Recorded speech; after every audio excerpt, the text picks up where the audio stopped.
Bárbaro. Bueno, ¿cómo andan? ¿Bien? Bien. Todo bien. Bueno, empezamos, ¿les parece? Dale. Nuestra cuarta sesión del seminario. Sí, profesor. Faltan las medialunas. Estamos Bien, todos con el mate menos la medialuna. Sí. Pasa que el mate en la mañana, viste, es fundamental.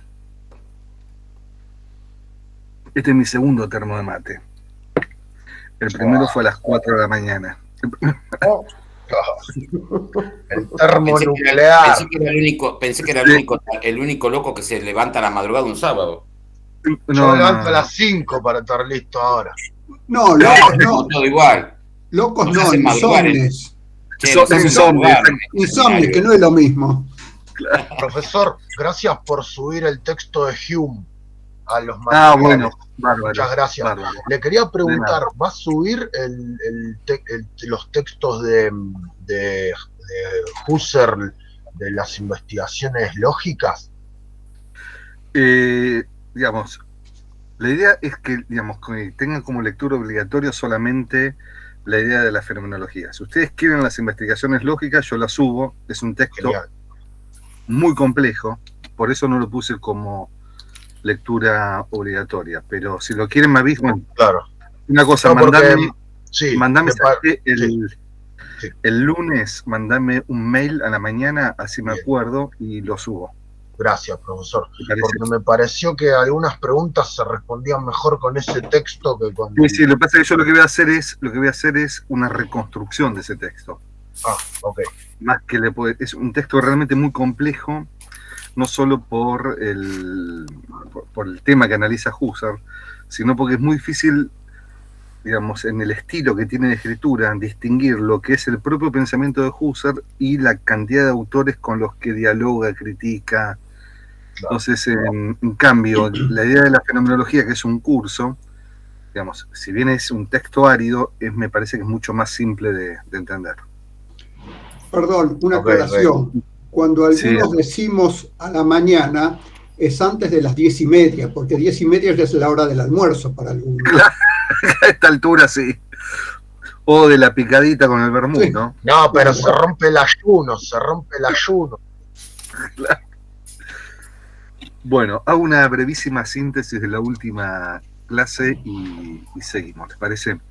¿Se acuerdan que estamos trabajando obsesivamente un tema que consiste en cómo concebir el conocimiento entendido como una relación entre un sujeto que está encerrado en la esfera de su inmanencia y alcanza una esfera de la trascendencia?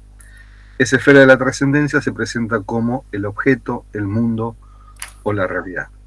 Yo les decía al comienzo de la clase, o sea, al comienzo del seminario, que este vínculo entre el sujeto y el mundo es un vínculo que admite por lo menos dos grandes tipos de explicación.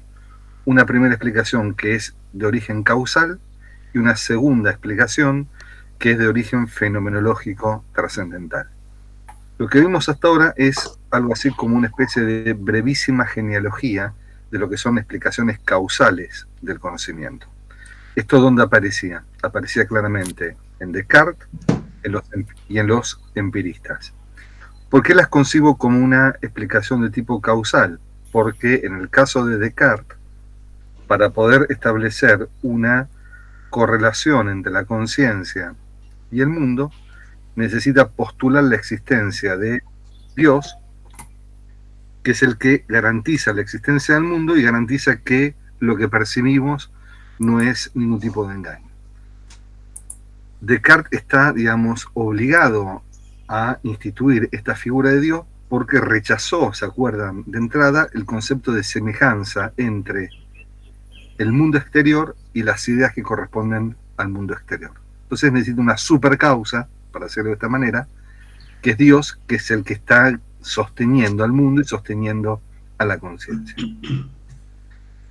Esta teoría causal se vuelve a repetir dentro del empirismo, digamos, obviamente con distintos matices, con distintas significaciones, pero todos más o menos, digamos, se mueven dentro de una explicación causal. Es muy evidente esto en Locke, donde establece que en un nivel muy específico, que es el de las cualidades primarias y las ideas correspondientes a las cualidades primarias, ahí hay una adecuación o correspondencia. ¿Se acuerdan que este concepto de cualidad lo introduce Locke para poder, digamos, explicar cuál es el origen de nuestras ideas en la mente? Y, digamos, presenta esta teoría de las cualidades como una especie de tipo de rodeo por la filosofía natural, es decir, por la física. Digamos, la idea es que la cualidad son potencias, poderes, causas, no habla de causas, habla de potencias o de poderes que poseen los cuerpos y que de alguna manera influyen en la mente. Solo en el caso de las, digamos, cualidades primarias hay una plena objetividad.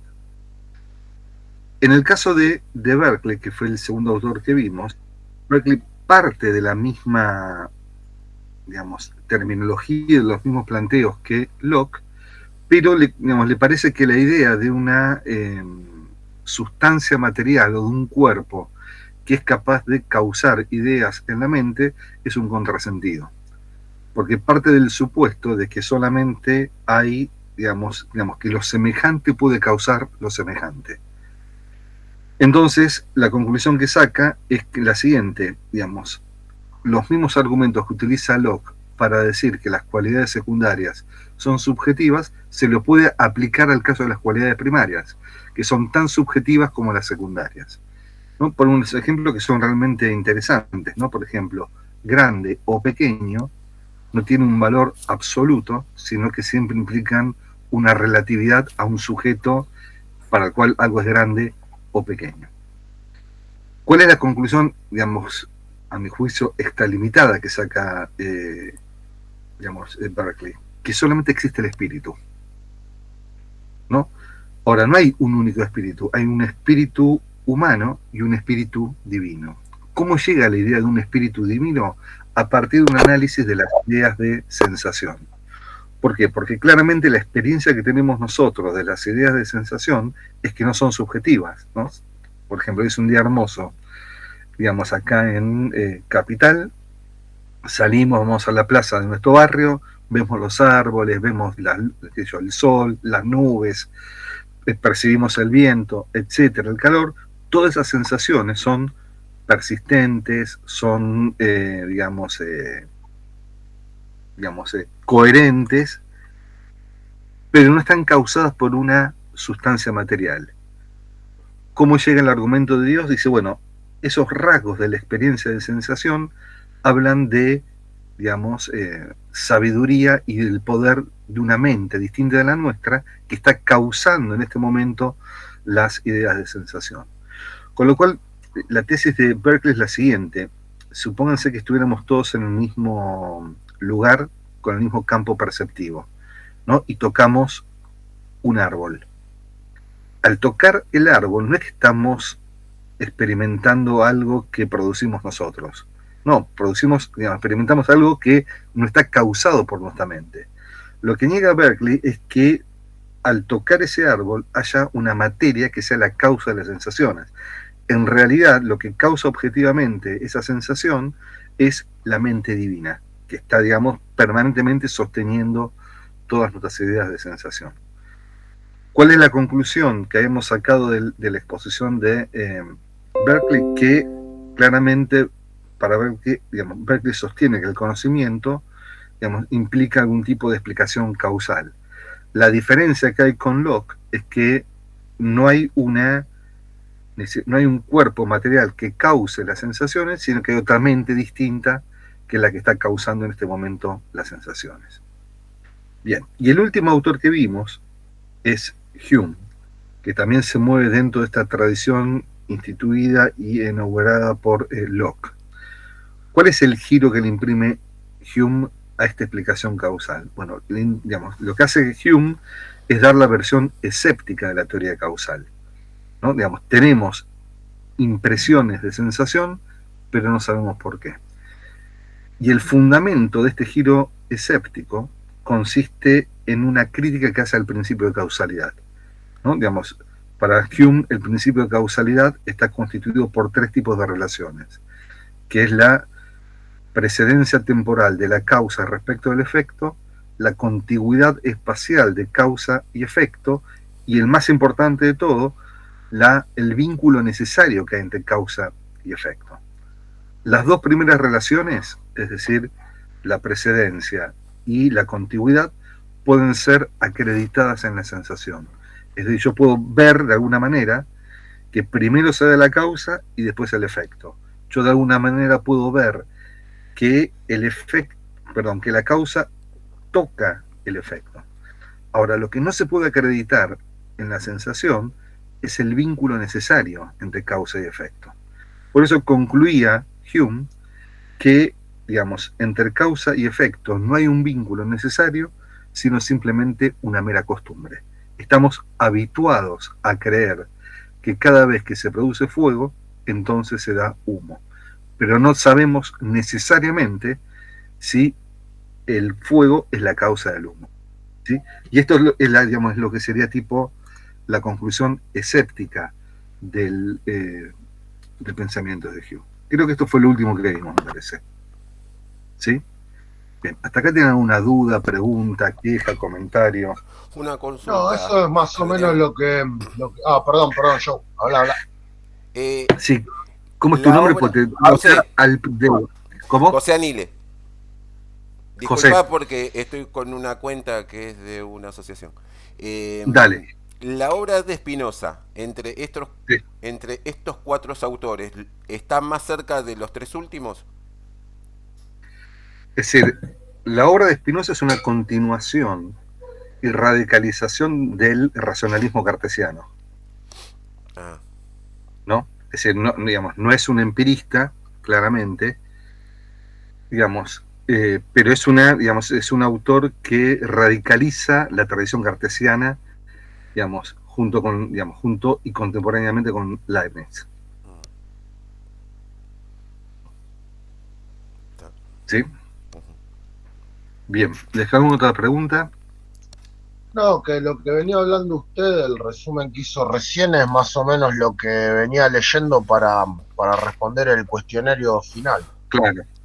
Es que las clases están orientadas hacia el cuestionario, no sé si se dieron cuenta, ¿no? Buenísimo, es genial. Es genial, Alcoyana. Claro, exactamente, Capri.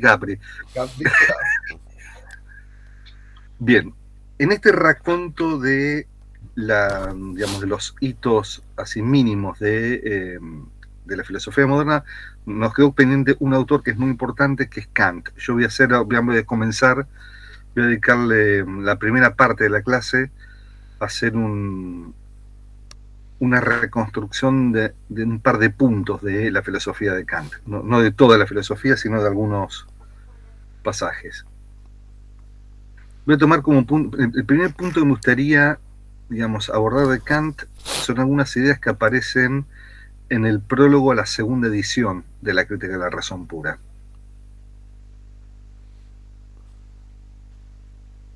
¿Por qué? Porque acá aparece formulado de una manera que creo que es bastante simple, cuál es la perspectiva del pensamiento trascendental. ¿Por qué? Porque el pensamiento trascendental, introducido por Kant, intenta salirse del modelo causal.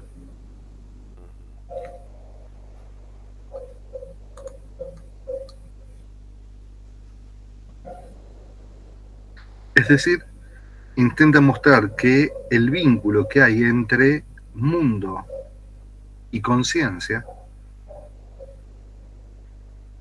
es un vínculo que tiene que ser pensado desde otra perspectiva radicalmente distinta.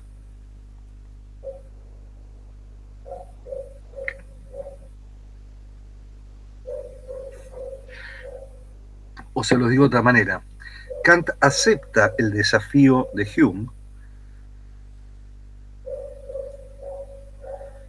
de que no se puede aplicar el principio de causalidad al mundo para explicar el origen de las ideas o el origen del conocimiento.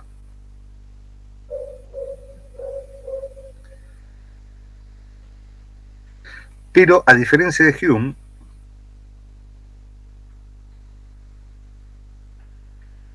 no va a sacar una conclusión escéptica. ¿Por qué? Porque el ideal de conocimiento que maneja Kant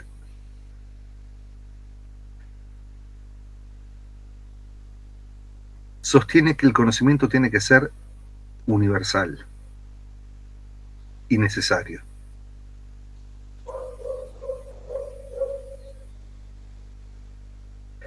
Y Kant cree que es posible hacer una justificación racional de un conocimiento universal y necesario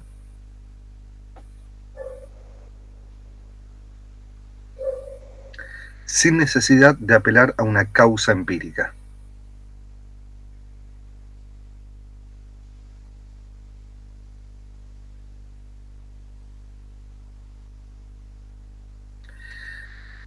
Y esto parece esbozado, obviamente que toda la crítica de la razón pura es la explicación de esto.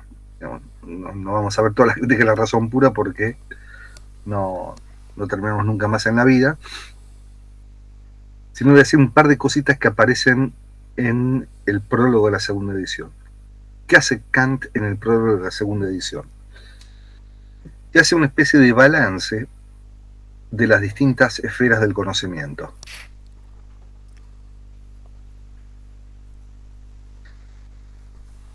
Y se pregunta si estos conocimientos alcanzaron el estatuto de un saber científico.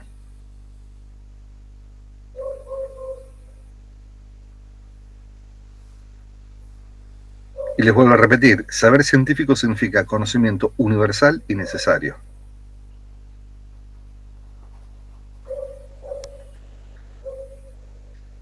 Y analiza Kant lo que serían, bueno, cuáles son los resultados de los distintos saberes.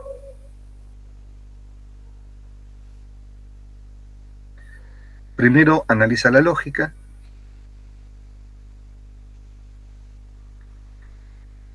y afirma que desde Aristóteles hasta su época la lógica no avanzó ni un paso más. Y la razón por la cual la lógica no produjo ningún tipo de nuevo conocimiento es porque la lógica se ocupa solo del entendimiento y de su forma.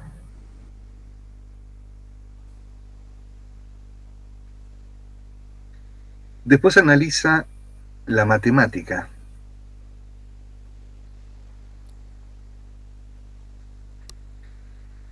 Y dice que la matemática, desde Grecia hasta la actualidad, avanza por el camino seguro de la ciencia.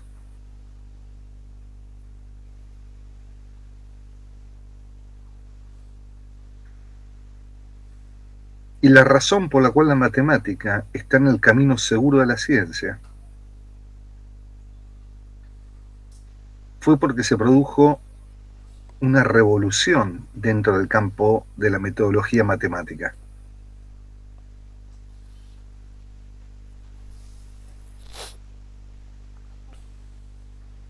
Esa revolución consistió en algo así como una especie de tipo de iluminación.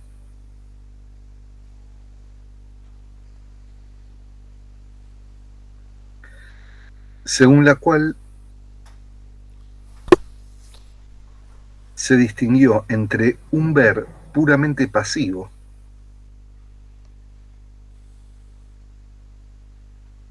es decir, un ver que solamente es reflejo, copia,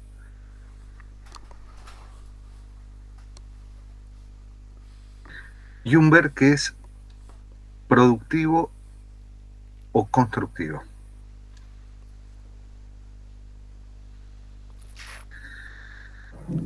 Esta idea que desarrolla acá Kant en el prólogo me parece que es la clave para entender el método trascendental.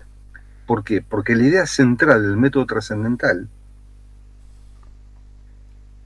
está en que el objeto de conocimiento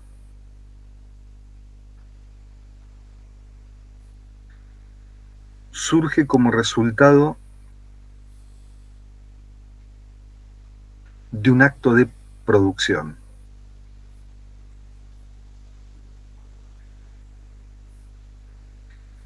Y esta tesis se funda en una tesis mucho más general, casi en una tesis antropológica, que la dice Kant explícitamente en el segundo prólogo, cuando sostiene que solo podemos conocer lo que hemos producido.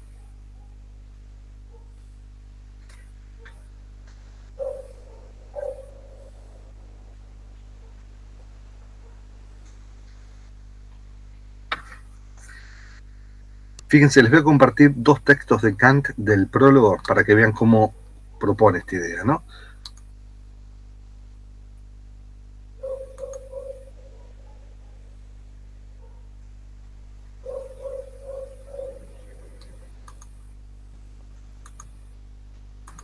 ¿Lo ven ahí? Sí, profesor. Viejito. Bárbaro. Leo el primer texto, dice número 30. Dice así. El primero que demostró el triángulo isósceles, ya que se haya llamado Tales o como se quiera, tuvo una iluminación, pues encontró que no debía guiarse por lo que veía en la figura, ni tampoco por el mero concepto de ella. Es decir, fíjense lo siguiente, esa iluminación no es algo que surge de la sensibilidad, que es puramente pasiva, ni tampoco con una pura deducción a priori, que eso significa por el mero concepto de ella.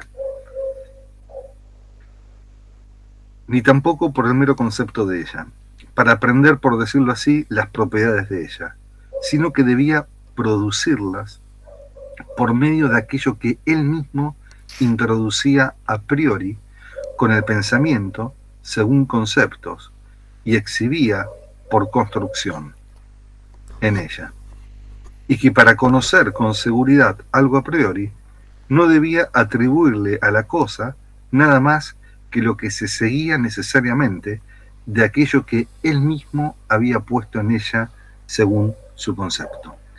Fíjense, si ustedes leen este texto, van a ver acá que aparece la palabra producción, hervorbringen, acá en alemán, digamos, la idea de introducción y de construcción. Es decir, la demostración del triángulo isósceles es un producto que surge cuando el sujeto, en este caso el matemático, hace ingresar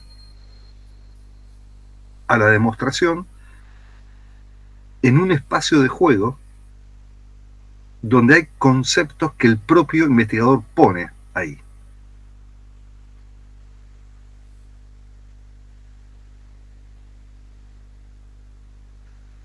Y esta es la revolución del método matemático según Kant, que sería una especie de intermedio entre una visión sensible puramente pasiva, una mera deducción racionalista,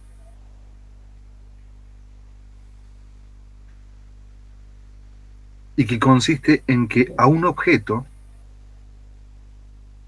hay que obligarlo a ingresar a un espacio de juego en donde se instituyen una serie de reglas a la que ese objeto tiene que jugar.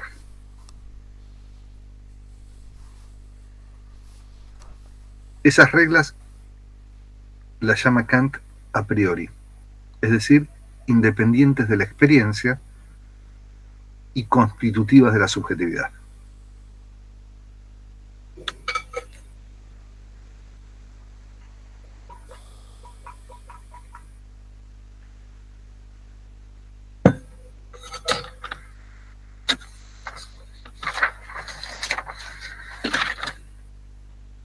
El próximo examen que hace Kant en el prólogo es el examen de la física.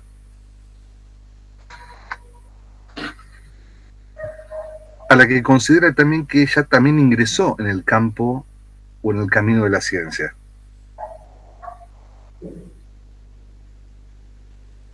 La diferencia es que la matemática, ya desde la antigüedad griega, ingresó en ese saber científico.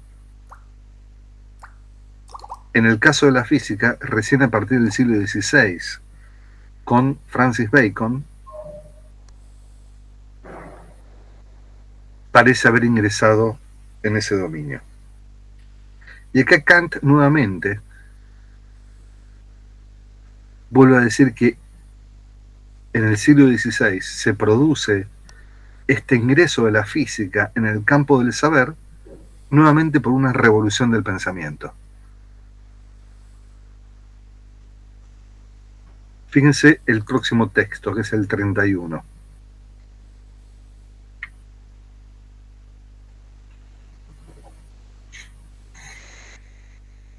Que dice así: cuando Galileo hizo rodar por el plano inclinado sus esferas con un peso que él mismo había elegido, o cuando Torricelli hizo que el aire sostuviera un peso que él mismo había pensado de antemano, igual al de una columna de agua por él conocida, o cuando en tiempos más recientes Stahl transformó metales en cal y ésta otra vez en metal, quitándoles algo y dándoselo de nuevo, se encendió una luz para todos los investigadores de la naturaleza. Yo acá voy a subrayar dos cosas. Se encendió una luz y me interesa esto, de antemano. ¿Por qué me interesa el de antemano? Porque si ustedes leen, digamos, estos dos ejemplos que está poniendo acá Kant, lo que está mostrando es la constitución de un espacio de juego, que es el experimento, al que Torricelli, Galileo, Stahl hicieron ingresar sus objetos de investigación y obligaron a esos objetos a hablar de determinada manera. Si no existiera este antemano, este diseño de antemano, los objetos que investigaron no hubiesen podido decir absolutamente nada. De hecho, el término de antemano es una paráfrasis de a priori.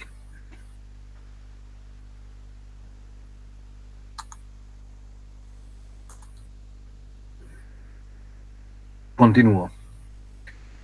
Comprendieron que la razón solo entiende lo que ella misma produce según su propio plan, que ella debe tomar la delantera con principios de sus juicios según leyes constantes y debe obligar a la naturaleza a responder a sus preguntas, mas no debe dejarse conducir por ella como si fuera llevada del cabestro. Este texto es clarísimo y meridiano de lo que significa el planteamiento trascendental. Si uno tuviera que decir qué es lo trascendental, qué es el método trascendental inventado por Kant, o propuesto por Kant, obligar a la naturaleza a responder una serie de preguntas. Y esas preguntas solamente las puede responder la naturaleza si la naturaleza ingresa en una sede, como si fuera una sede judicial. La diferencia es que el juez que interroga a la naturaleza no son los jueces de los tribunales, sino que es la razón misma. ¿Sí?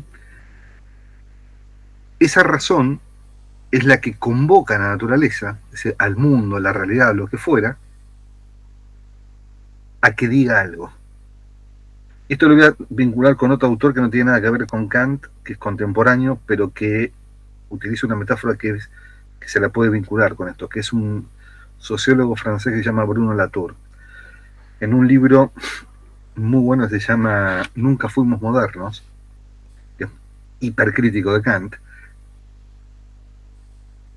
habla de un parlamento de las cosas.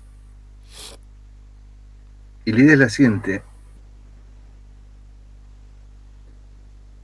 ¿cómo hacemos para separar la dicotomía naturaleza-cultura?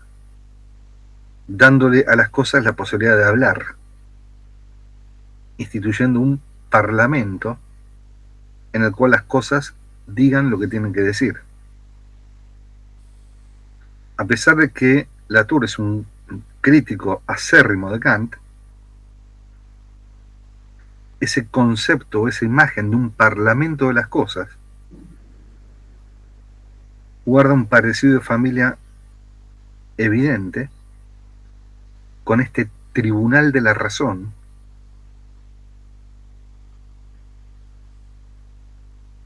que obliga a la naturaleza a ajustarse al propio plan de la razón. Esa quizá es la diferencia que hay con Latour, ¿no? Kant tiene una plena confianza en la racionalidad.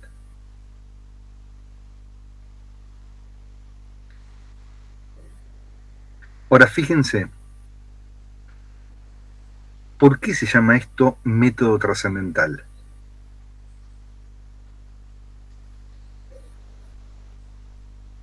¿Y en qué se diferencia trascendental de trascendente? Que esa sería en el fondo la gran pregunta. La palabra trascendente o trascendencia, que es la palabra que venimos usando hasta ahora para describir el problema del conocimiento, describe una realidad que es independiente de la conciencia.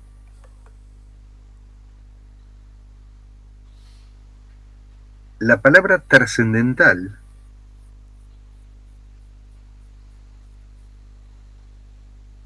describe el conjunto de condiciones, el conjunto de reglas de juego que pone la razón para que la naturaleza pueda responder las preguntas que la razón le hace.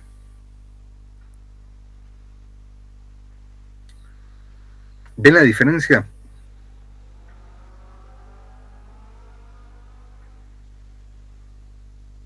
Esas condiciones, esas reglas de juego instituidas por la razón,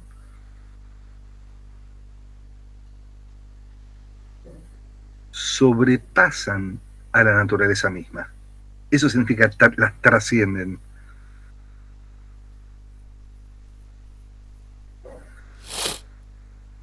En este texto que estamos leyendo,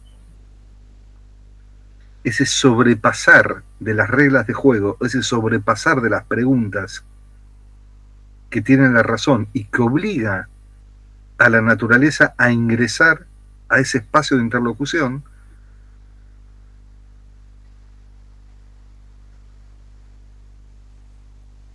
las describe como debe tomar la delantera. ¿Sí? Esa expresión debe tomar la delantera significa sobrepasar.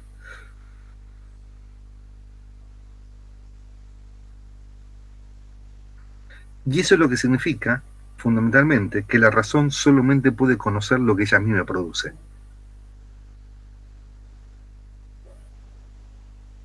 ¿Qué es lo que produce la razón? La razón produce esas reglas, ese espacio de interlocución, ese espacio de juego, esa sede judicial, entre comillas, que obliga a la naturaleza a comparecer ante ella, ante la razón, ¿no? Me refiero, y a responder las preguntas que la razón le hace. Que produce y que no produce, ¿no? A ver. No digo, produce las condiciones, no la respuesta, sino es... Claro, sí, exactamente. Es decir, las respuestas son contingentes, ¿no? Las respuestas son históricas, las respuestas surgen en cada caso.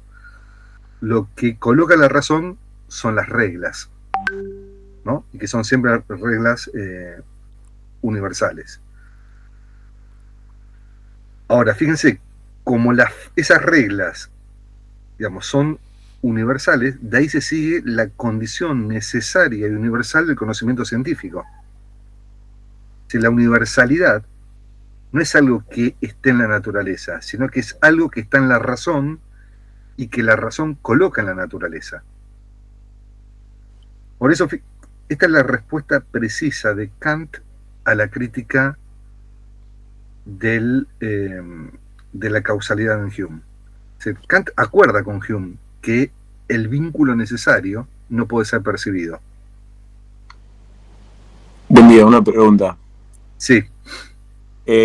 Algo que a mí nunca me termina de quedar claro de Kant es dónde o cuándo y cómo surge el error. Yo pienso en la creo que es la cuarta meditación de Descartes, donde él dice, bueno, el error surge cuando ¿Se me escucha? Sí, te escucho, pero no entendés si era Descartes o Kant. No, de Kant, porque me acuerdo que, por ejemplo, en Descartes, él establece que el error surge cuando la razón va más allá, sí, ¿no?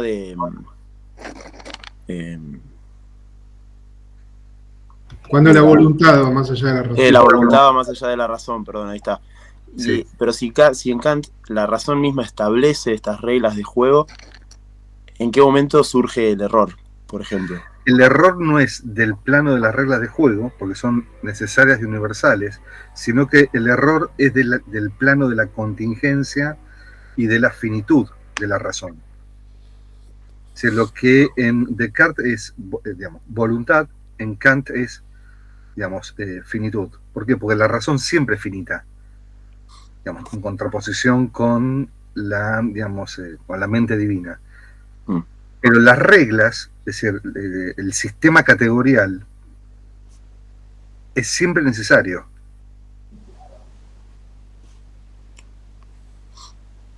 ¿Lo ves, Julián? Sí, el sistema categorial siempre es necesario.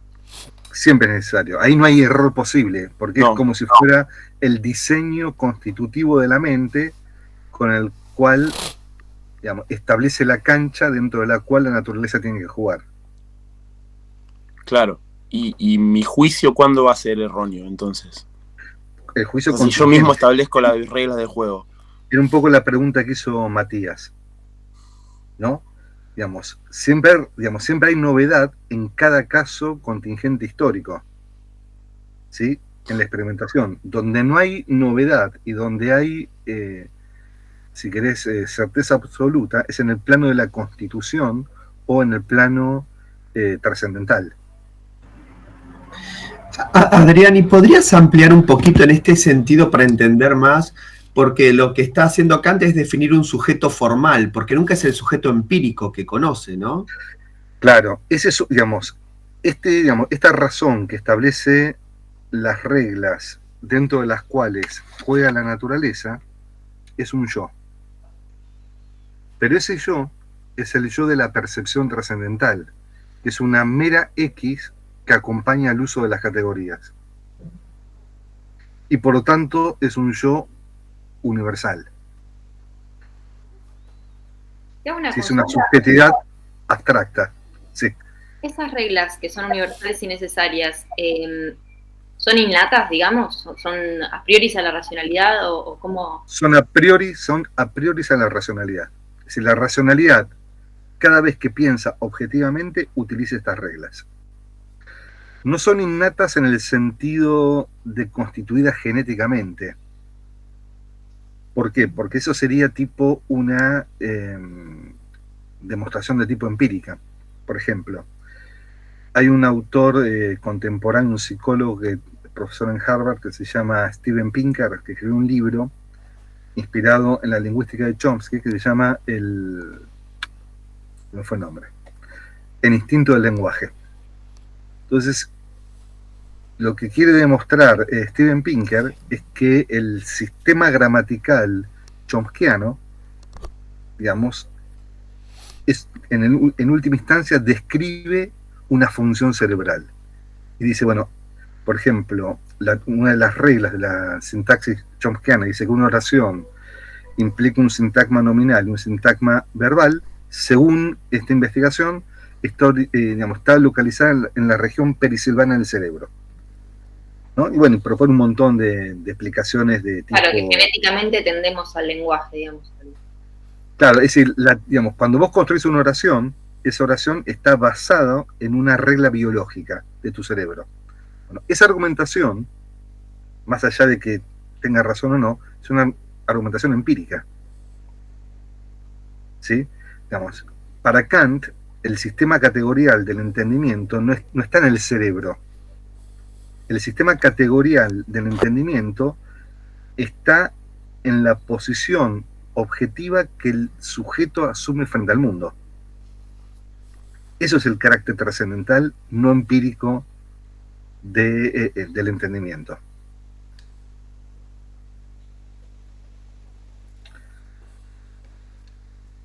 ¿Lo ven más o menos? Perdón, sería como poner las reglas de juego y dentro de esas reglas de juego pasan las cosas. Claro, es como, digamos, vos vas a jugar al fútbol, ¿no? Invitás a tus amigos. Digamos, las reglas del juego del fútbol son las condiciones dentro de las cuales todos los jugadores tienen que comportarse. La diferencia que hay con el ejemplo este que te estoy poniendo es que esas condiciones no son simplemente de un juego particular, sino que son condiciones universales de toda la experiencia. Claro, gracias. ¿Sí? Adrián. Sí. Claudio. Una pregunta por ahí descolocada, ¿no? Pero si el objeto de conocimiento surge acá como el resultado de un proceso de producción o de creación, ¿no? ¿No tiene algo que ver esto con Vico? Porque Vico es anterior. Sí, totalmente. Totalmente. Ah, bueno. Sí. De hecho, el que propuso esta teoría inicial fue Vico. Claro. ¿No? Digamos, sin las consecuencias así universalistas que tiene el pensamiento de Kant, ni con todo el método trascendental, pero está dentro de la misma tradición de Vico, porque Vico fue el que dijo, solamente conocemos lo que producimos. Sí. Bueno. Ahora, fíjate, digamos, acá hay un tema que es muy interesante, que es el siguiente. ¿Qué significa producir en ese texto de Kant? ¿No?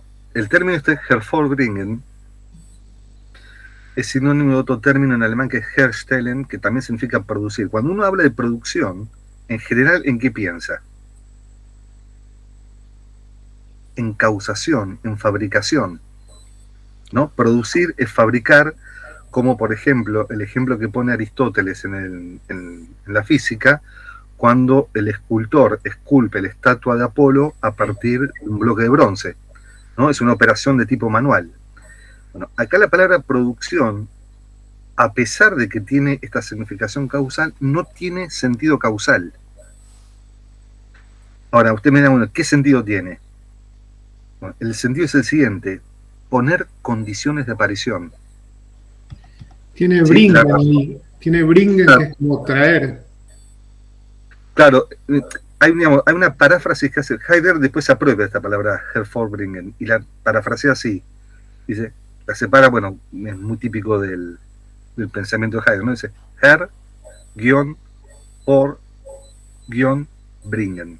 Entonces, la paráfrasis es así: traer algo desde una procedencia, her, y ponerlo for, ante nosotros. Entonces, la producción es el proceso mediante el cual se instituye, voy con esta metáfora, sede judicial que obliga a los testigos a comparecer ante ellos, no a producir los testigos, sino a declarar ante la sede judicial. Entonces, la razón es esa sede. No es que crea la naturaleza, porque eso lo hace Dios. Digamos, lo que hace es obligar a la naturaleza a que se presente como testigo a un espacio de juego donde la razón misma pone esas condiciones. Y eso significa producir en Kant. ¿Lo ven más o menos? Ese es el planteamiento trascendental específico de la filosofía. Adrián, y acá una consulta, porque lo que se produce y lo que responde queda condicionado al principio racional. Y eso, ahora bien, a mí se me confunde en ese punto cuando ubica lo incondicionado, porque puede ser un aspecto, si es que es de la naturaleza o no, para pensar el númeno, pero a su vez hay un aspecto en el mismo fenómeno para pensar el númeno. La cosa en sí que no puedo conocer del fenómeno, o eso que sostiene, soporta, no sé qué otros términos utilizar, que permite esa aparición. Entonces, ubico, la pregunta sería, ¿cómo pensarlo incondicionado en la medida en que no responde por fuera del fenómeno, pero que a su vez hay algo que sostiene también al fenómeno? Te lo digo metafóricamente, lo incondicionado es un testigo rebelde, ¿no? Que la razón le manda a la policía a buscarlo y no se quede presentante del tribunal. Entonces queda siempre por fuera del espacio de juego, ¿no? Eso, digamos, que solamente lo podemos, digamos, inferir, pero no lo podemos conocer. ¿Por qué no lo podemos conocer? Porque se niega a ingresar a ese espacio. Se niega a responder estas preguntas. Acá hay todo un problema dentro de, bueno, un problema así tipo constitutivo de la filosofía trascendental kantiana, que después fue la que derivó en el idealismo alemán. Y es, bueno, si esa cosa en sí, que es la causa de las impresiones sensibles,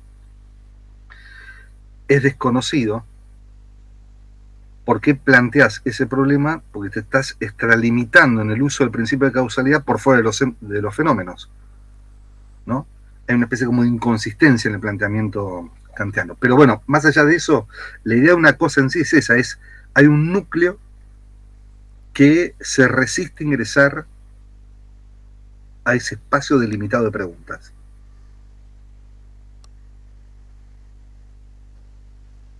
¿Lo ven más o menos?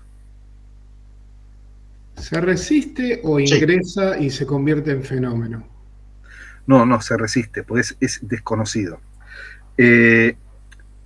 Digamos, está bien la pregunta por lo siguiente, porque esa es la diferencia que hay, por ejemplo, entre cómo entiende Kant la cosa en sí y cómo entiende la fenomenología la cosa en sí.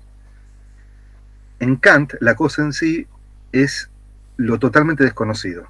Y, ¿viste? Y no hay forma de hacerlo ingresar fenoménicamente.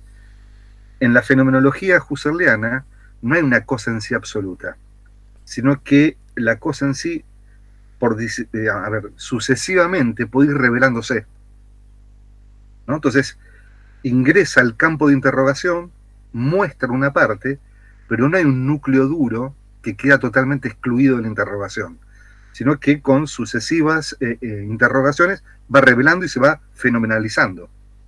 Entonces no hay una cosa en sí en el sentido estricto como lo plantea Kant. ¿Lo ves, Matías? Sí, me cuesta un poco, pero en el proceso de la fenomenología ese ir revelándose sería infinito, entonces habría como infinito, claro, es infinito. Entonces habría como una cosa en sí de facto para nosotros, en tanto que seres finitos, digamos, ¿no? Claro, es decir, digamos, por principio es fenomenabilizable. En cambio, la cosa en sí, en Kant, por principio, nunca puede ser conocido.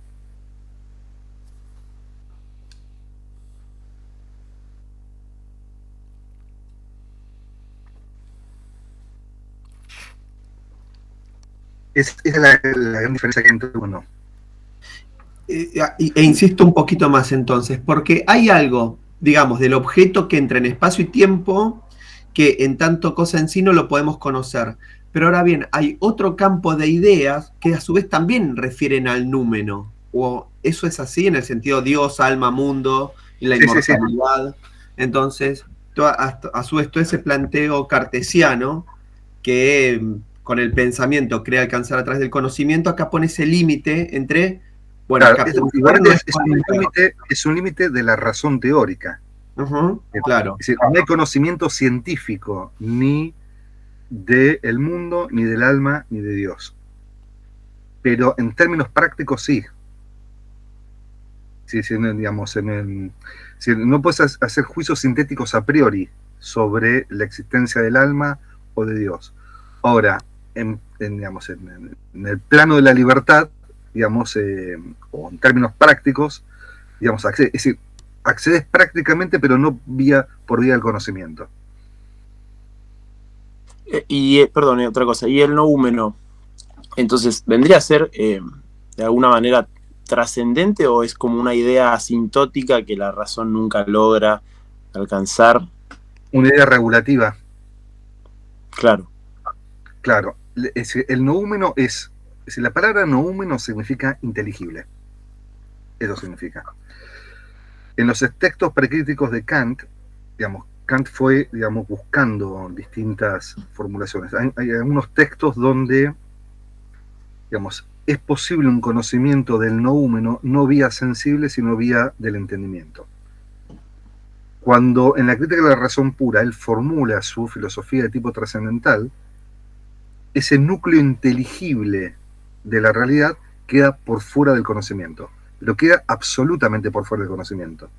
No es asintótico, no es una idea regulativa, es lo que no puede ser conocido, es el límite del conocimiento. Y es un límite, o dicho en términos de Wittgenstein, es el límite de mi mundo. ¿No viste esa famosa tesis del Tractatus? Sí. Que digamos, los límites de mi lenguaje son los límites de mi mundo. Sí. Es una frase muy kantiana, ¿no? En ese sentido, ¿no? Por eso el noúmeno es el límite del conocimiento. Perdón, ¿el límite o es más allá del límite?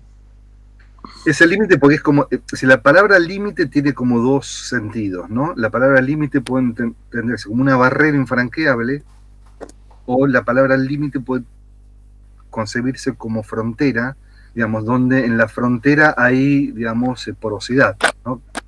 Imagínense los, qué sé yo, tipo la triple frontera entre Argentina, Paraguay y Brasil.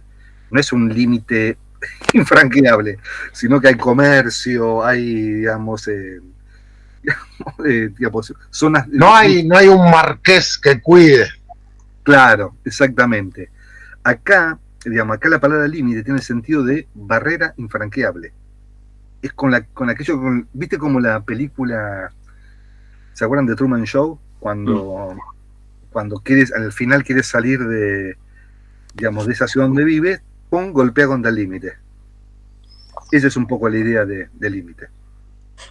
Perdón, entonces para terminar de aclarar, ¿estaría bien decir que el noúmeno es trascendente a la mente, más allá de que nunca pueda ingresar en los límites que la... Sí, es lo trascendente, lo puedes decir así, es lo trascendente desconocido. Claro. ¿Sí? Y con esto concluyo, ¿no? Digamos, esta filosofía que, digamos, plantea el conocimiento solo dentro de un espacio de juego, que es el espacio de juego de la razón, la llama el propio Kant en el cuarto paralogismo de la razón pura, el idealismo trascendental.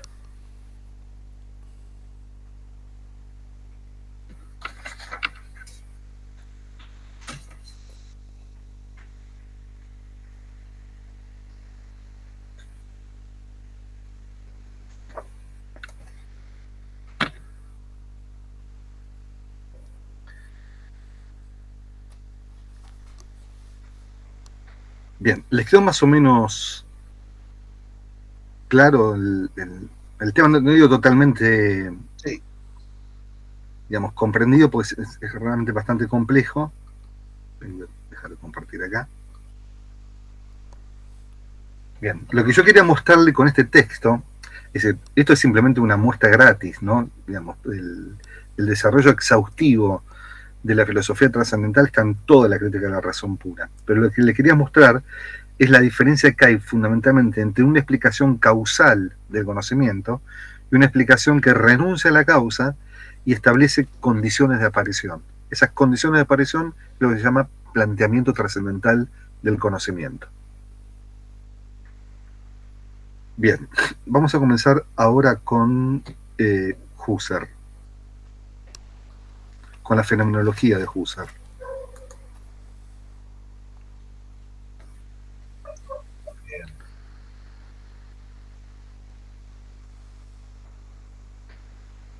Bien.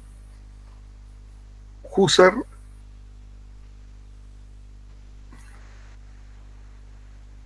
es un filósofo alemán que desarrolla su filosofía a finales del siglo XIX y comienzos del siglo XX. Y es el creador y el fundador de un nuevo modo de plantear metodológicamente los problemas en filosofía, al que llama método o modo fenomenológico.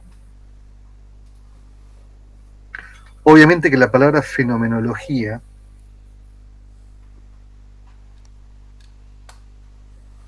no es un invento de Husserl, ¿no? La palabra fenomenología está en la filosofía francesa y obviamente en Hegel. Lo que hace, digamos, Husserl es darle un nuevo sentido a este término, fenomenología. La fenomenología describe fundamentalmente un método de formación de conceptos.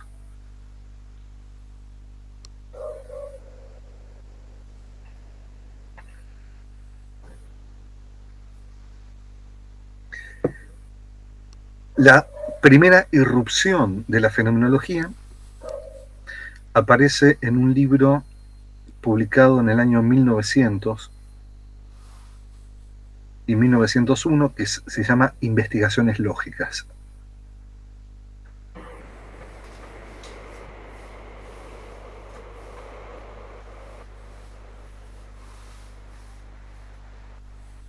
Donde todavía la fenomenología aparece como una especie de psicología descriptiva. Es decir, en este texto pionero no aparece lo que se llama la reducción fenomenológica, que es el concepto metodológico clave de Husserl. Este texto aparece formulado conceptualmente en La idea de la fenomenología, que es un curso del año 1907.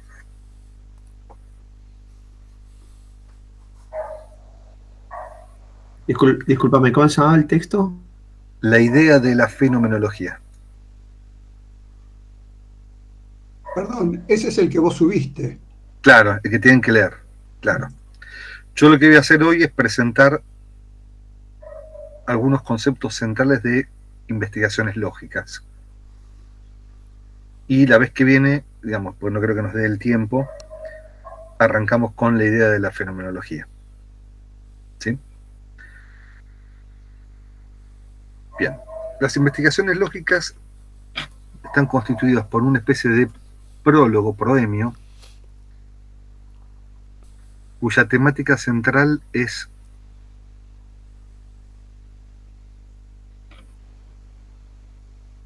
la fundamentación de la ciencia. Y después después siguen 6 investigaciones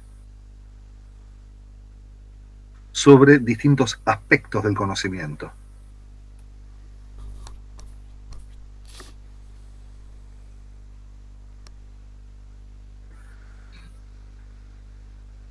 En este premio se llama Prolegómenos a la lógica pura.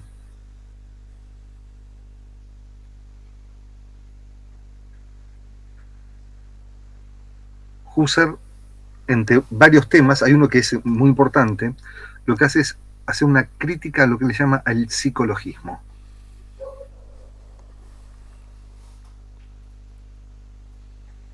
¿Qué es el psicologismo? El psicologismo es una doctrina filosófica que circulaba a finales del siglo XIX y principios del siglo XX,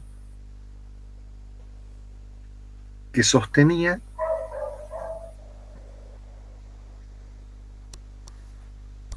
que las leyes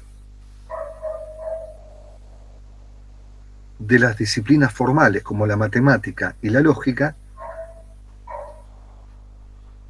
eran en el fondo leyes psicológicas.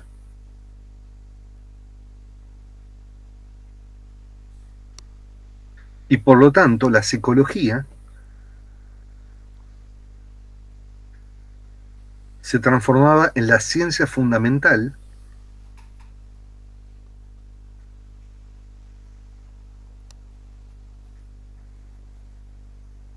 de la matemática y de la lógica. En el fondo, toda la ley lógica era una ley psicológica.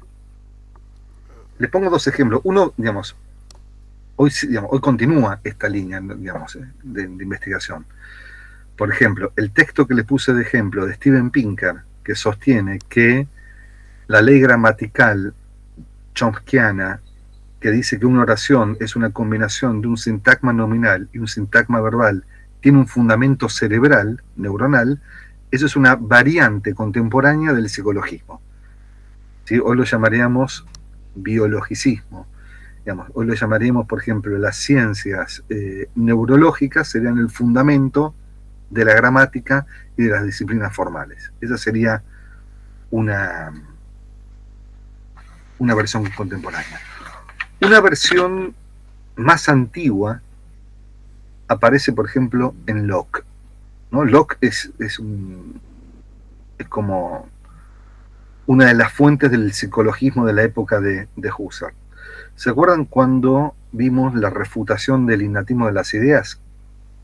¿Se acuerdan que para Locke los principios especulativos y los principios prácticos no tienen su origen en la mente humana, sino que tienen su origen en la experiencia? Bueno, cuando Locke analiza el principio de no contradicción, que es un claro principio lógico, dice, bueno, ¿cómo se origina el principio de no contradicción? Tenemos la experiencia de lo verde, tenemos la experiencia de lo rojo y decimos, lo rojo no es lo verde.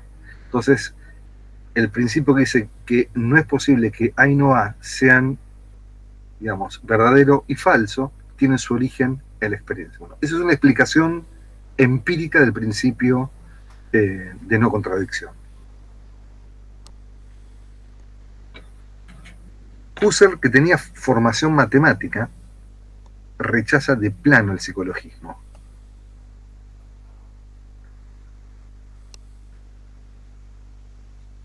Y la crítica que le hace al psicologismo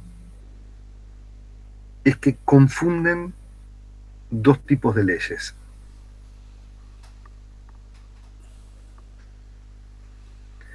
Las leyes de la causalidad física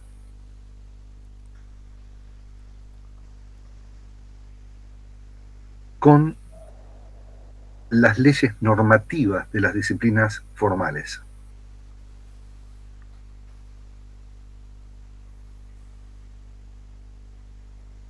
Les pongo un ejemplo.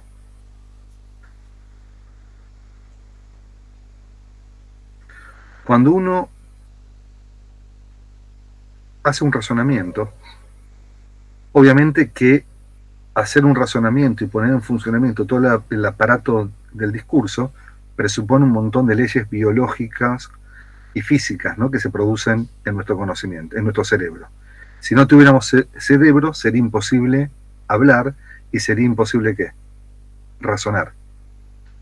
Pero ¿qué sucede? La validez de un argumento, la validez de un razonamiento, no depende de las leyes neuronales que nosotros nos permiten hablar. Un razonamiento es válido siempre y cuando la verdad de las premisas es garantía de la verdad de la conclusión. Y esa ley lógica no es una ley cerebral, sino que es una ley normativa de la lógica. Lo que hace el psicologismo, según Husserl, es confundir los dos planos de fundamentación. Es decir, están transformando leyes normativas en leyes causales naturales. ¿No? Es como cuando uno se sienta a jugar, no sé, al ajedrez con la computadora. Para poder jugar al ajedrez con la computadora, damos por sentado todo el sistema de circuitos y leyes electrónicas que hacen funcionar a la computadora. Pero un ingeniero electrónico es el jugador más competente para jugar al ajedrez. ¿Qué les parece? No necesariamente. No, claramente, si solo sabe, cómo funciona perfectamente una computadora, no. Si un jugador experto en ajedrez es aquel que conoce a la perfección las reglas del ajedrez. ¿Sí? Con lo cual, una cosa sería tipo las leyes que estructuran y hacen posible el funcionamiento de una computadora, y otra cosa es distinto, es el plano de justificación de las leyes del ajedrez.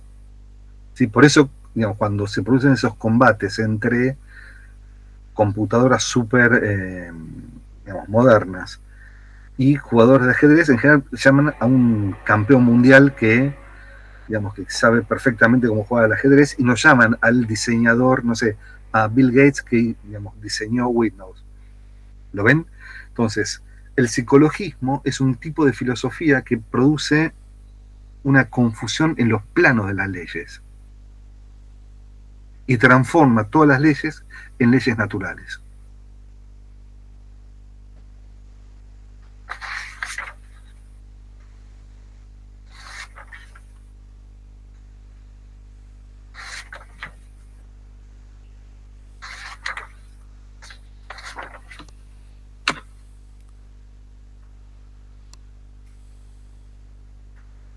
Una vez que Husserl refuta el psicologismo,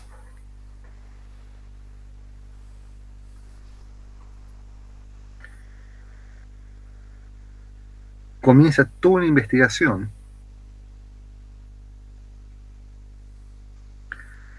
donde la finalidad de la investigación consiste en justificar la existencia de significados ideales.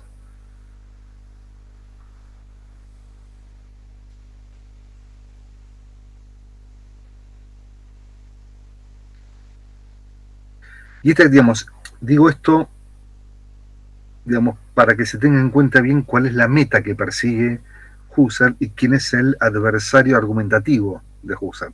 Justamente porque quiere mostrar que hay significados que no son del orden empírico, hay un énfasis muy grande en la idealidad del significado y no tanto en su, digamos, realización fáctica o histórica.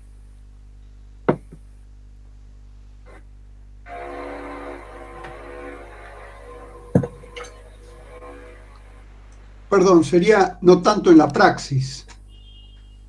Claro, es decir, ¿por qué? Porque es decir, en la praxis, bueno, nosotros usamos el lenguaje funciona contextualmente, ¿no? Si en este momento estamos, no sé, hablando, la alternancia de la comunicación hace que cuando vos uses el pronombre de primera persona signifique Eduardo, y cuando lo uso yo significa Adrián, y cuando lo usan cada uno de ustedes, el significado vaya cambiando. Es decir, en el uso pragmático del discurso, los significados dependen del contexto.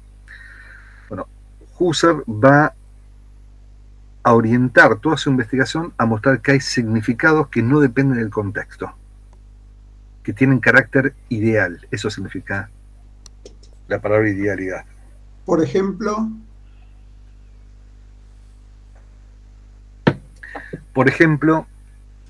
pi es un número trascendental.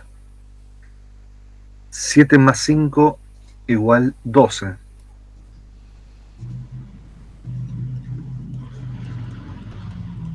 Que no dependen de que vos hagas la suma o yo haga la suma, sino que son, digamos, objetivamente válidos independientemente del contexto.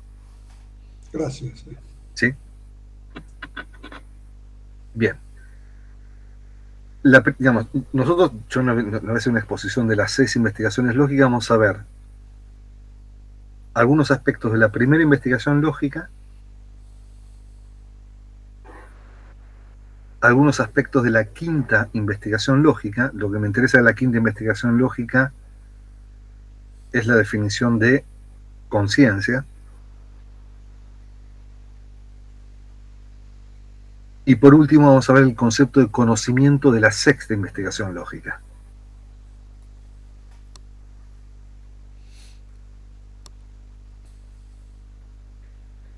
La primera investigación lógica está dedicada al lenguaje.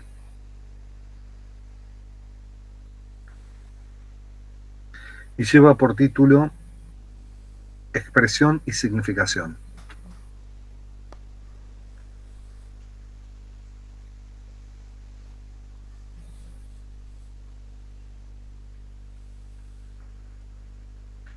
La primera investigación comienza con una reflexión sobre el concepto de signo.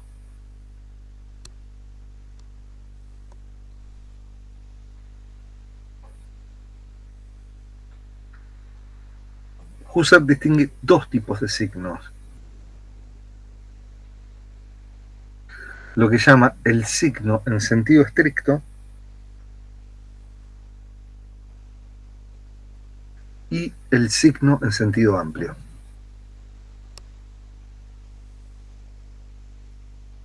Acá viene la primera polémica. El signo en sentido estricto es lo que en la semiótica de Peirce se llama los índices.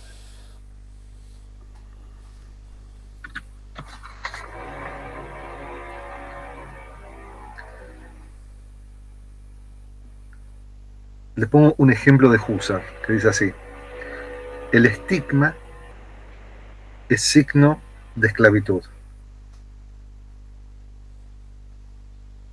La bandera es signo de la nación.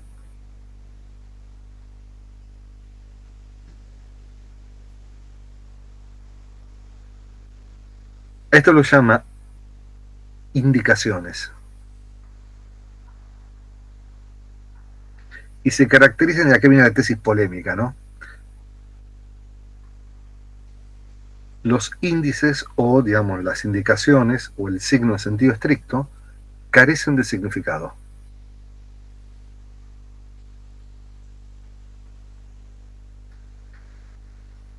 Y ustedes me preguntarán, bueno, si decimos que el estigma es signo de esclavitud, ¿cómo hacemos para no llamar, digamos, a la esclavitud significado del estigma?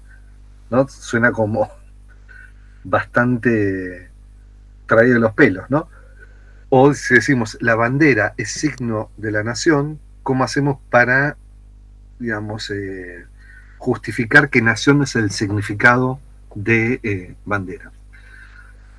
Perdón, pero nación no es significado de bandera. A lo mejor está significada en una pequeña proporción por bandera, pero nación es un montón de cosas, entre ellas el ser significado por la bandera. Seguro, pero cuando vos ves una bandera, por ejemplo, la bandera argentina, significa y remite a qué? A la nación argentina. Cuando ves la bandera, no sé, de Uruguay, remite a la, digamos, el significado nación. Aunque el significado nación, Uruguay, es decir, Argentina, Uruguay, no se reduce solo a la bandera. ¿Sí? Claro. Claro, pero, es decir, bueno, por eso es una indicación, es un índice. Claro, el tema es esto, digamos, hoy nosotros estamos acostumbrados, y de hecho, digamos, es razonable pensar que esclavitud y nación argentina son significados de estos índices. Pero Husserl le niega el carácter significativo. ¿Por qué? ¿Por qué? Porque parte de una concepción eminentemente lingüística del significado. El significado es un fenómeno lingüístico, fundamentalmente. Y el estigma que un esclavo lleva en el cuerpo no es del orden del lenguaje, sino que es una marca corporal. Y las banderas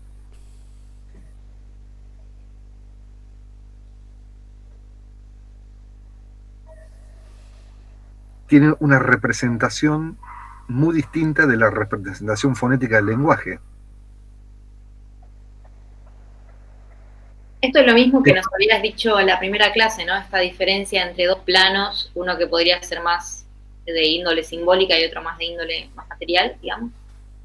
Sí, claramente, digamos, esto tiene un significado más material y, digamos, lo que él va a llamar la expresión tiene un significado simbólico. Y aparte hay otra cosa que, digamos, que le interesa mucho a Husserl, y por eso se los dije antes con el tema de la idealidad, es que los índices presuponen un contexto de interpretación.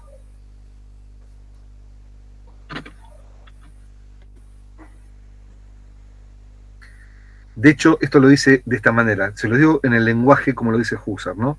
Los indicios presuponen a alguien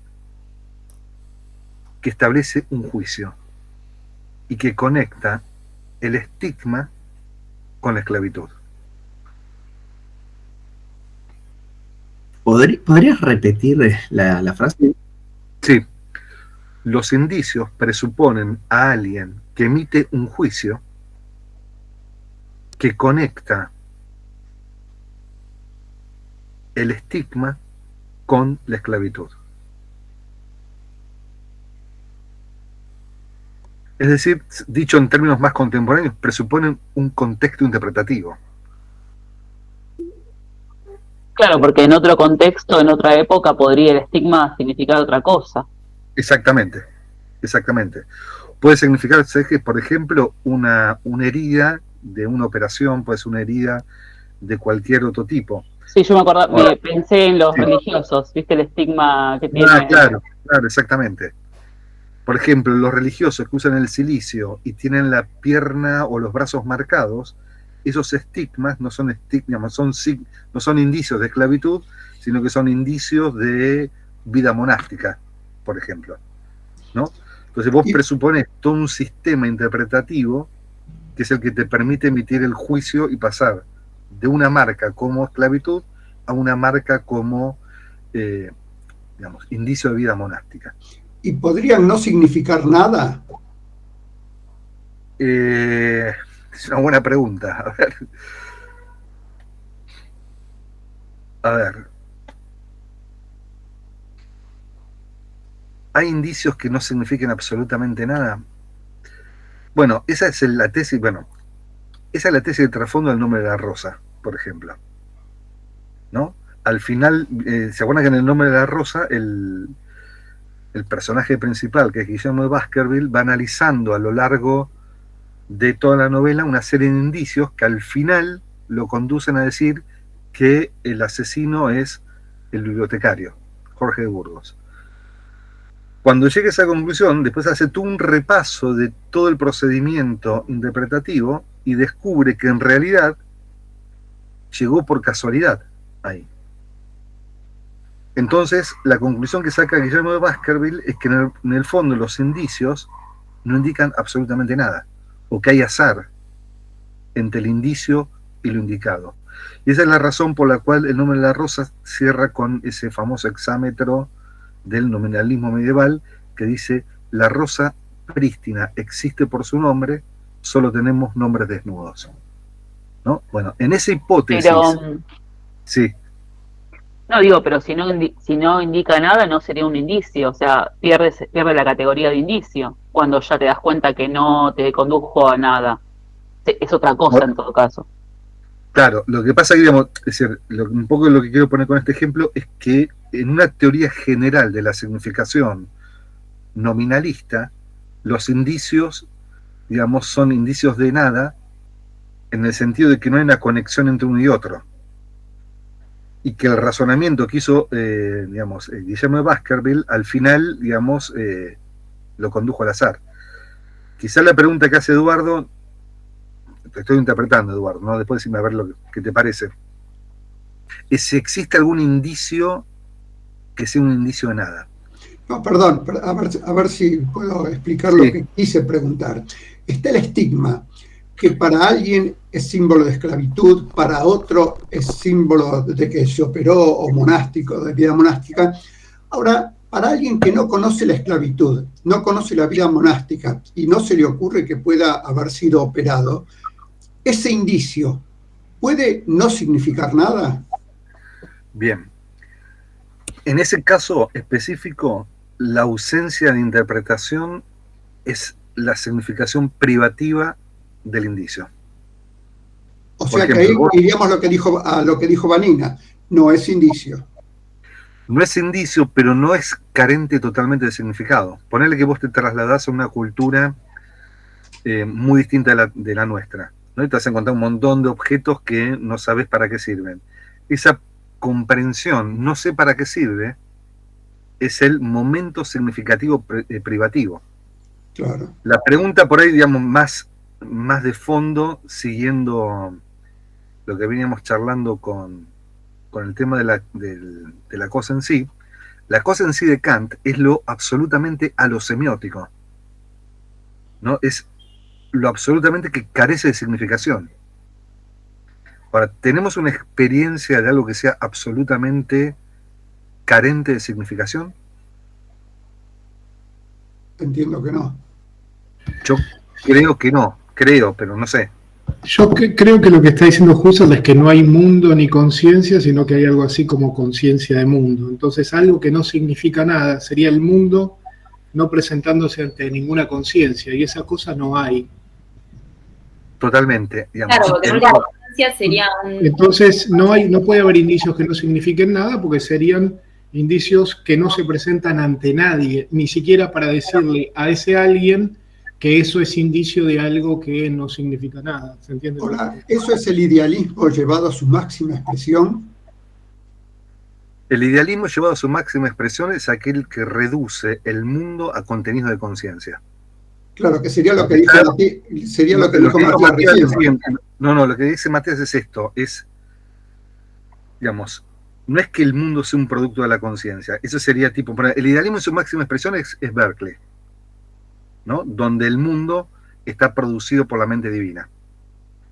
Lo que dice Matías es que en el único caso posible en el cual habría un indicio sin significación sería en el caso donde algún fragmento de mundo no guarde ningún tipo de vínculo con la conciencia, ¿no? Por ejemplo, no sé, la existencia de vida en algún planeta del universo es una mera hipótesis nuestra. Pero hasta que nosotros no tengamos algún tipo de contacto con esa posibilidad, eso permanece como mera hipótesis, pero que carece de, digamos, de significación. Ahora, la otra, Manuela, ¿querés decir algo, no? Sí. No, sí, que en última instancia ese estigma siempre va a ser un índice de lastimadura, ¿no? Digo, podemos no remontarnos tan lejos en la cadena de significaciones o de, digo, está representando algo para alguien a quien se le presenta. Sí, esa formulación que hiciste vos es la de Peirce, ¿no? Sí. Siempre implica algún tipo de, digamos, de alguien que instituye la significación, pero yo creo que como hipótesis habría que preguntarse, ¿no? Si, digamos, fuera de la correlación conciencia-mundo hay significación. Digamos, de hecho, como hipótesis, hoy hay autores, por ejemplo, en Francia, en el 2008, un filósofo Meillassoux que sacó un libro que se llama, ¿cómo fue el nombre? Después de la finitud, que sostiene esta tesis, por ejemplo.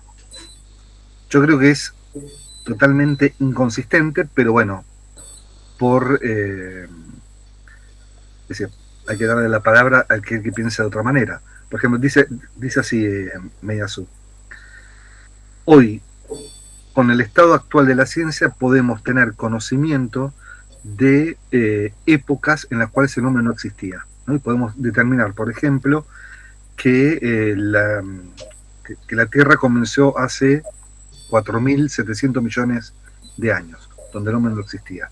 Bueno, ese enunciado justificado matemáticamente, según Meillassoux, es una verdad objetiva que no pasa por la correlación conciencia-mundo.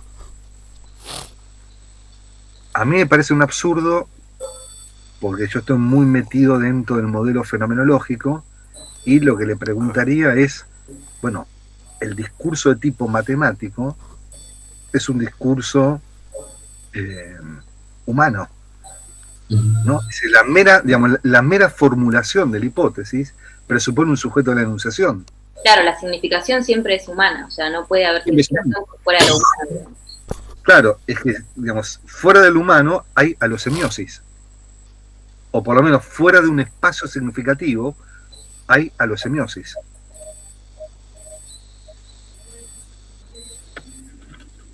Pero bueno, es un tema digno de ser investigado este.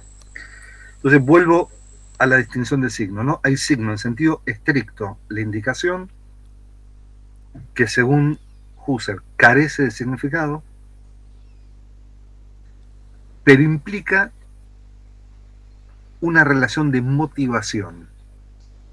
Esa relación de motivación es, según la fórmula que hizo recién Manuela remitiendo a Peirce, si necesitas a alguien que establezca la conexión entre el indicio y lo indicado.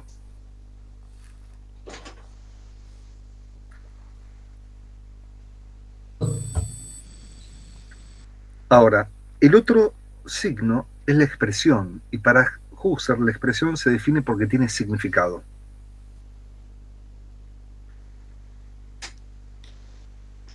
Ese es el sentido amplio.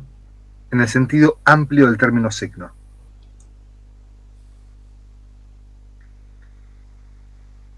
Y Husserl define la expresión de esta manera. Esto es casi literal, dice así. Signo, expresión es todo signo, todo discurso, o toda parte del discurso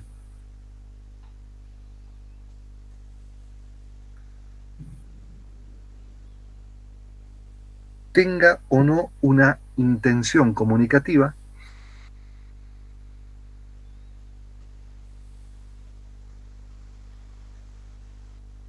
que posee significado.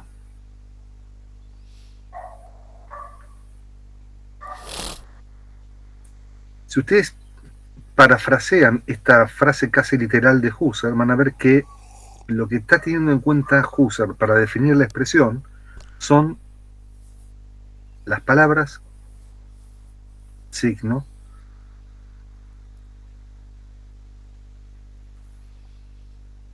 los textos, todo discurso,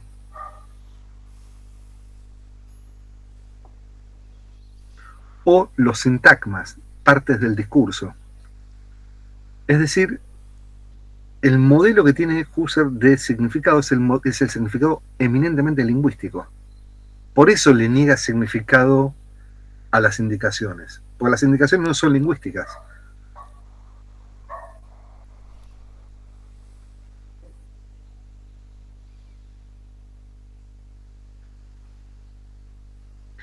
¿Y por qué? Perdón, pero las indicaciones son significativas para alguien. Claro, pero son significativas sin ser lingüísticas. Vos, por ejemplo, vos podés, es decir, la percepción del estigma, la podés, digamos, y la interpretación del estigma como indicio de esclavitud, la podés hacer sin mediación de palabra. O te pongo un ejemplo más simple, ¿no? Lo estoy mirando acá, Eduardo, y Eduardo tiene detrás suyo la biblioteca y una mesa, ¿no? Esas relaciones de, digamos, de delante, atrás, al costado, arriba o abajo, son relaciones significativas no lingüísticas. Claro. ¿Sí? La señal de tránsito. La señal de tránsito es indicativa no lingüística. Por ejemplo, la de curva, ¿no? La flechita de la curva es indicativa, ¿no? ¿Lo ves, Olga? Sí, gracias. Bien. Entonces, digamos, ahora, ¿por qué utiliza este modelo lingüístico Husserl? ¿Por qué le da tanta relevancia al modelo del lenguaje? Y básicamente porque está buscando significados ideales. Significados que no sean contextuales. Todos los indicios son contextuales.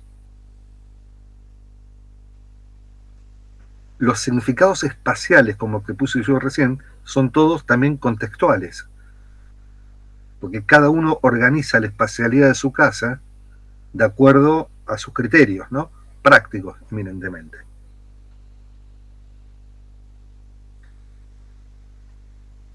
Ahora, fíjense, esta prioridad que tiene el lenguaje en la definición de la expresión aparece también en otra tesis, también polémica, de Husserl, donde dice que los rasgos paradiscursivos, es decir, los gestos, las mímicas, etcétera, carecen de significado. Una locura, ¿no? Es una locura. Basta con hacerle un fuck you a Husserl Sí. y que no se enoje. Y que no se enoje. Qué palabrota. Sí, es una locura porque, digamos, si hay algo que es significativo, son todos los elementos corporales gestuales, ¿no? De hecho, bueno, yo creo que hay gente que abusa de esto, que están bien cagados porque se llaman en la televisión, que interpreta los gestos, en general de los políticos, y se movió la oreja, y con eso quiere decir que hay que abstenerse. Ese es el abuso, ¿no? de la interpretación de tipo gestual, pero claramente la gestualidad corporal y la mímica es significativa. ¿Por qué Husserl deja de lado estos elementos paradiscursivos? Bueno, básicamente porque apunta todos los cañones a encontrar una significación objetiva ideal. Y la significación paradiscursiva es cultural eminentemente, ¿no? Los alemanes son pobres en gestualización, digamos, discursiva, los, digamos, latinos, digamos, las culturas así más corporales, digamos, la significación discursiva, el abrazo, el cuerpo, todo es fundamental. La semana pasada participé de una jornada que había profesores alemanes y argentinos. Y claro, cuando llegaban todos, ¿viste? Sin conocerte, besito, abrazo, ¿cómo te va? Me llamo Adrián, incluso si no lo viste nunca en tu vida, ¿no? Y los profesores estos que venían de Alemania, ¿viste? Ese tipo de gestualidad es como invasiva, ¿viste? No, digamos, no hay forma de ingresar. Bueno, eso es eminentemente cultural. Bien, entonces, tenemos dos tipos de signos, expresiones e indicios. Las expresiones tienen significado, los indicios carecen de significado. Profe, disculpe, una pregunta. ¿Podríamos decir entonces, como una síntesis de todo lo que viene desarrollando, que vamos a llamarle como una especie de antropocentrismo epistemológico, sociológico, teniendo en cuenta que todo conocimiento sobre el mundo emana de perspectiva humana? Yo, a ver, pensando en que, por ejemplo, Darwin descentralizó, digamos, al humano como el centro del mundo, ¿no? Es decir, que incluso al proponer que el humano antes era un animal, ¿no? O fue un simio. Sí. Entonces, digamos que le niega de alguna forma al ser humano ese estatus metafísico superior para establecer ese vínculo, ¿no? Sí. Entonces, obviamente hay una tensión porque incluso su teoría obviamente proviene de su conciencia, ¿no? De sus teorías, etc. Teorías que él establece biológicamente. La filosofía de Husserl es una filosofía de la conciencia, claramente. Es una versión del siglo XX de la posición cartesiana. De hecho, el propio Husserl lo reconoce, ¿no? En los últimos textos de Husserl se llaman Meditaciones cartesianas, y dicen la fenomenología es una radicalización de la posición cartesiana. Y como toda, radicalización de una posición cartesiana, cabe dentro de un diagnóstico epistemológico como antropocentrismo, ¿no? Porque la conciencia tiene, es un lugar, es la sede judicial, como decíamos con Kant, donde se validan todo discurso. En ese sentido es claramente así. Si a esto le agregás que el último libro que publicó Husserl se llama La crisis de las ciencias europeas, donde hace una descripción del saber científico como un saber que nace en Grecia y cuya crisis, es en Europa, a esto le tenés que agregar también el calificativo de eurocentrismo, ¿no? Claramente. Sí. ¿Sí? Es un tipo de... En ese sentido es un pensamiento como muy clásico, muy clásico. Ahora, la pregunta que yo me haría es la siguiente. ¿Es posible, ¿es posible algún tipo de descentramiento del sujeto? Claro, ahí voy. Respecto a las propuestas de Darwin, sí. Claro, ¿es posible algún tipo de descentramiento del sujeto? Sea Darwin, sea Freud, sea, no sé, tipo Nietzsche, o sea, tipo las posiciones postestructuralistas actuales, que de alguna manera el problema del acceso a una posición descentrada no presupone el sujeto.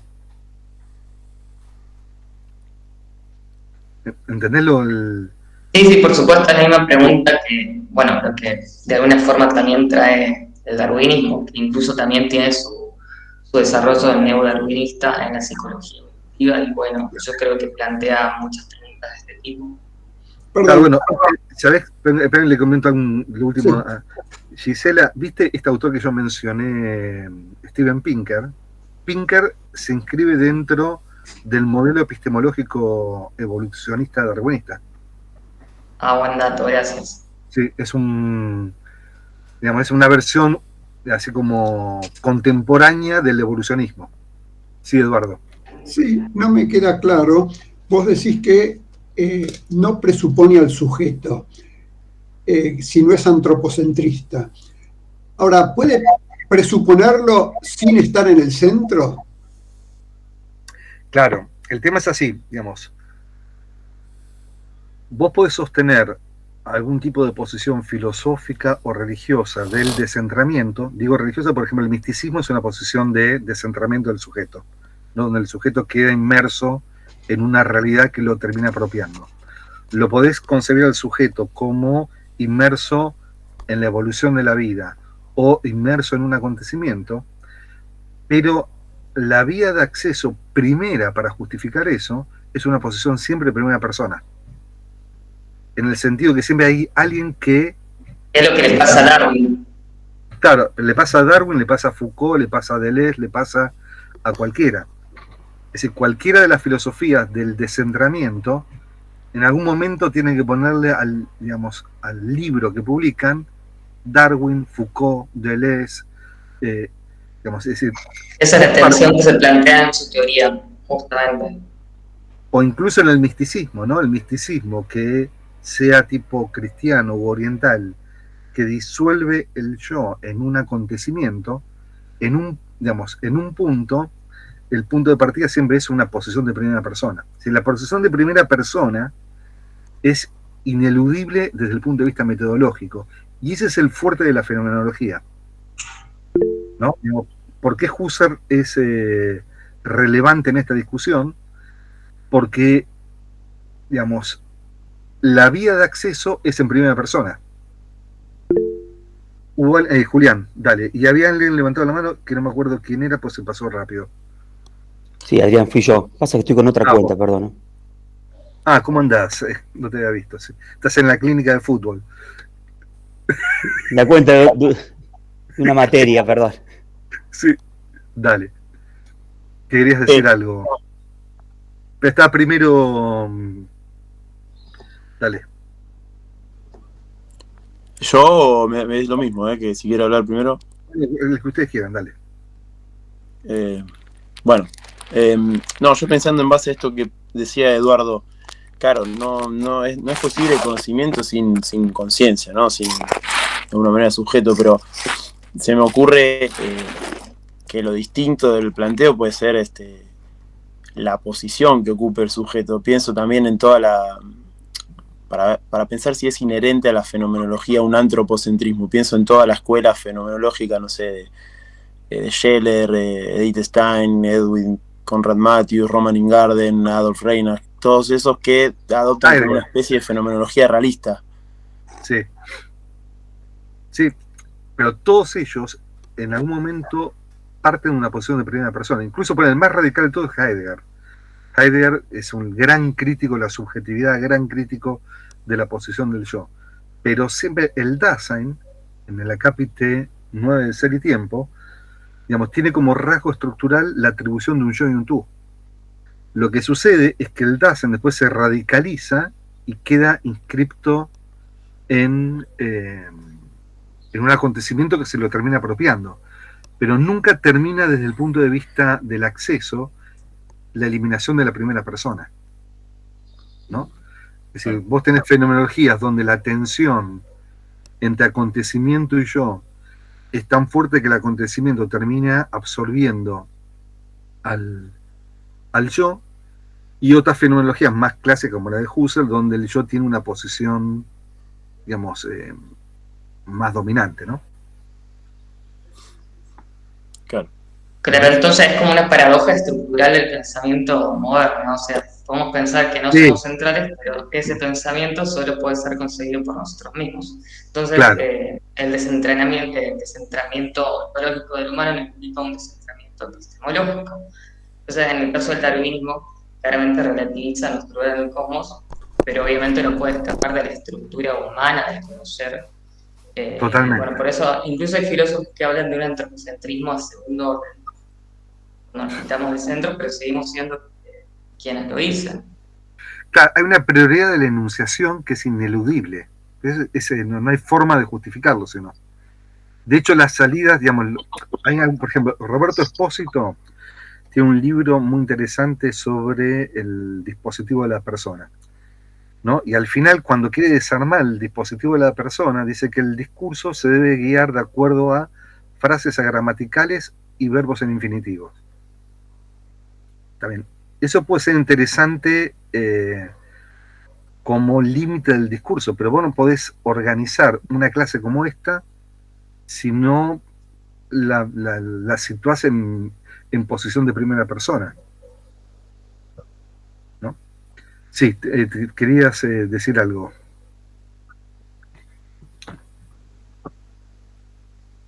¿Alguien quiere comentar algo más? Marcelo. ¿Marcelo? Sí, ¿qué tal? Te iba a preguntar, Adrián, cuando te referís está complicado, sí. Cuando te referís a la posibilidad del descentramiento del sujeto, sí. ¿excluís ahí el giro semiótico pragmático trascendental que pone como centro la intersubjetividad trascendental? Es una excelente pregunta. Yo creo que la versión, digamos así, tipo apeliana, digamos, que trata de superar lo que es el solipsismo metodológico, digamos, y digamos, sustituye al yo por el nosotros, es un gran avance en términos de crítica a la conciencia, pero sigue siendo una filosofía, digamos, de manera antropocéntrica. Hasta donde yo sé, digamos, no hay en Husserl y en Habermas una tesis de meter un acontecimiento que sea más radical que el nosotros, como hay, por ejemplo, en Heidegger, como hay, por ejemplo, en Foucault. No sé si se te ocurre algo. Sí. Me parece que cuando Apple dice que la condición del discurso como un nosotros es la instancia irrebasable de la justificación, digamos, conceptual, se sitúa dentro de un modelo de filosofía moderno que no sé si da lugar a una especie de tipo de acontecimiento que obviamente se revela en esa condición irrebasable del discurso, pero que termina apropiando al hombre. ¿Y cuál sería, por ejemplo, te lo consulto porque el denominado último Heidegger, sí, parece que en su... es como un retractarse, digamos, de ser y tiempo por este supuesto de la centralidad del Dasein.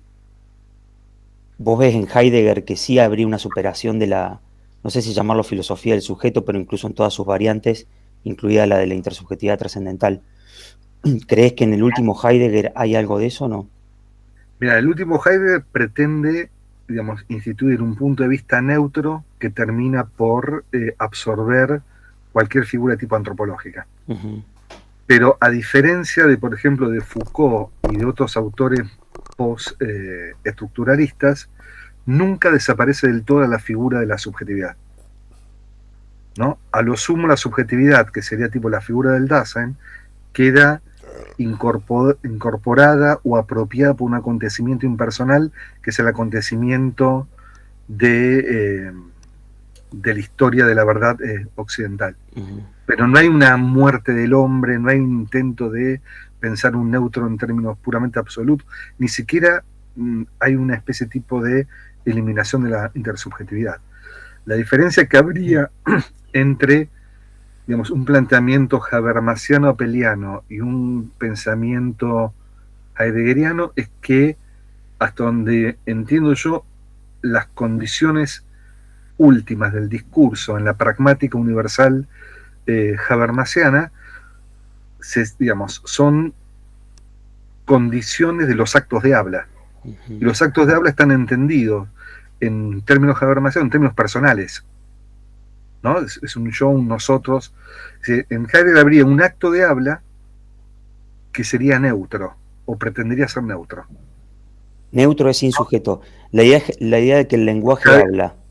Claro, habría una especie tipo de anterioridad al uso personal del lenguaje, que es el que está operando ahí hablando. Del mismo modo que en Freud hay un es que, digamos, determina al yo, ¿no? Es decir, más el modelo heideggeriano. Pero nunca es ineliminable la posición subjetiva, intersubjetiva, ¿no? Sí, siempre hay un sujeto de enunciación. Otra diferencia que se me ocurre ahora con tu pregunta, es que cuando vos lees la pragmática trascendental universal de Habermas, la acción comunicativa en Habermas se orienta siempre al entendimiento. Y eso es como la finalidad fundamental del discurso en Habermas. En Heidegger no es que el entendimiento no aparezca como un rasgo del lenguaje. Más bien el factor que acentúa Heidegger es más bien la función develadora del lenguaje. O si querés en términos habermasianos, digamos, el aspecto referencial del lenguaje.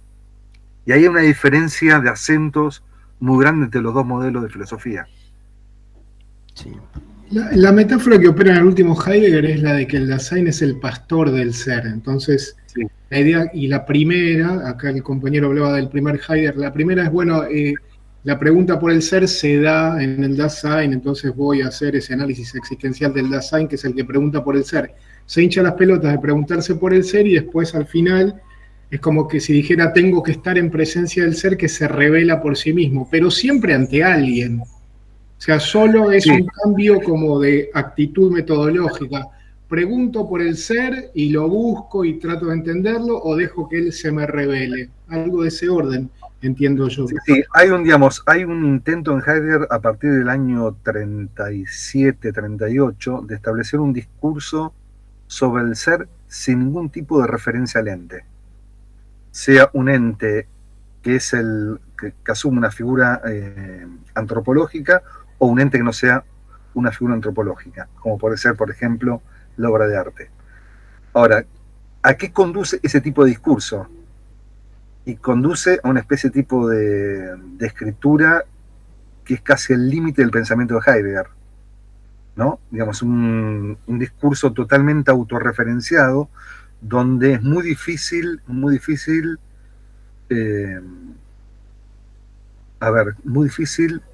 saber de qué está hablando, ¿no? Esos son los Beiträge zur Philosophie, ¿no? Es un discurso sobre el ser, sobre el Ereignis, sin ningún tipo de referencia a ningún tipo de ente. Este es, por ejemplo, el sentido de la última conferencia que se llama Tiempo y Ser, donde lo dice explícitamente: voy a hacer un discurso sobre el ser sin referencia al ente. Y te encontrás con un texto con el que chocás fundamentalmente. Tal es así que esto es una especie tipo como de parteaguas dentro de lo que es la discusión especializada sobre la filosofía de Heidegger. Hay muchos, por ejemplo, Franco Volpi, cuando hace la traducción al italiano de los Beiträge, escribe un texto que se llama Goodbye Heidegger, ¿no? Dice que, bueno, cuando él hizo toda esta experiencia de traducción de los Beiträge, dijo, bueno, este es estamos asistiendo, digamos, al hundimiento de un proyecto filosófico, ¿no? Digamos, donde la radicalización se vuelve cada vez más compleja y termina siendo un discurso autorreferencial. Entonces él dice, bueno, yo no llego hasta acá. Hay otros, como por ejemplo von Hermann, Pögler y otros autores más cercanos a Heidegger, que creen que este discurso del ser sin referencia al ente es como, digamos, la reformulación de toda la ontología occidental. ¿Cuál de las dos interpretaciones es la más acertada? Yo diría que es una cuestión de preferencia personal, ¿no?